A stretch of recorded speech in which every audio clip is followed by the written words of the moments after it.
বাংলাদেশের পথেই হেঁটে নিজেদের খেলোয়াড়দের বিকল্প খোঁজার পথে পা বাড়িয়েছে ভারত।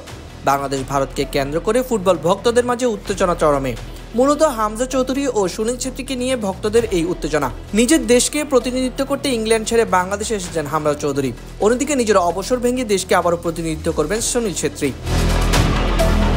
বহু চেষ্টা চরিত্র ও কাঠঘর পুড়িয়ে বাংলাদেশের জার্সি গায়ে জড়ানোর সুযোগ হয়েছে হামজা চৌধুরীর। এই সুযোগ পেয়ে ইংল্যান্ড ছেড়ে বাংলাদেশে ফিরেছেন তিনি। আগামী 25শে মার্চ ভারতের বিপক্ষে ম্যাচ দিয়ে লাল সবুজের জার্সিতে অভিষেক হতে যাচ্ছে প্রিমিয়ার লিগ খেলা এই খেলোয়াড়ের। হামজা চৌধুরী বাংলাদেশের হয়ে খেলার রেশ ধরে ভারতীয় জাতীয় দলের নিজের অবসর ভেঙে ফিরে এসেছেন সুনীল ছেত্রীও। কেন ছেত্রীকে অবসর ভেঙে ফিরে আসতে হলো এবং কেন ছেত্রীর বিকল্প ভারতীয় দলে নেই তা নিয়ে ভারতীয় ফুটবল অঙ্গনে জোর আলোচনা চলছে। এই আলোচনা থেকেই বাংলাদেশের মতো প্রবাসী ফুটবলার খেলোয়াড় দলে বেরানোর পরিকল্পনা করছে ভারতীয় ফুটবল সংস্থার সভাপতি কল্যাণ চৈবে।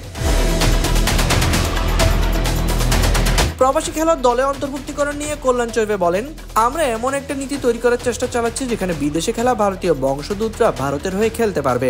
অনেক দেশ ইতিমধ্যে এই কাজ করেছে। যতদিন না নির্দিষ্ট নীতি তৈরি হচ্ছে ততদিন এখানকার প্রক্রিয়া অনুসরণ করা হবে। তবে এটা এখনই বুঝতে হবে যে বিদেশি খেলা ফুটবলারদের দলে নিলে তা খেলার মোড় ঘুরিয়ে দিতে পারে।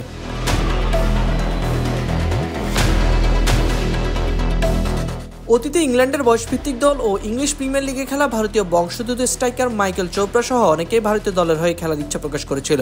তবে ভারতীয় দলের দ্বৈত নাগরিকত্বের সুযোগ না থাকায় নিয়মের বেড়াজালে আটকে পড়েছিল সবাই। প্রকৃতপক্ষে সুনীল ছেত্রীর বিকল্প না পাওয়ায় এই বিকল্প পথেই হাঁটছে ভারতীয় ফুটবল সংস্থা। তারা এই প্রক্রিয়াকে দীর্ঘমেয়াদী প্রক্রিয়া বলে আখ্যা দিয়েছে। এই প্রসঙ্গে কল্যাণ চৈবে বলেন, এখনো আমরা সুনীলের মতো একজন খেলোয়াড়ের উপর নির্ভর করে রয়েছি। কে ওর জায়গা নেবে এই প্রশ্নের উত্তর এখনো খুঁজতে হবে। ভারতীয় স্ট্রাইকার তুলে আনার জন্য দীর্ঘমেয়াদী পরিকল্পনা দরকার।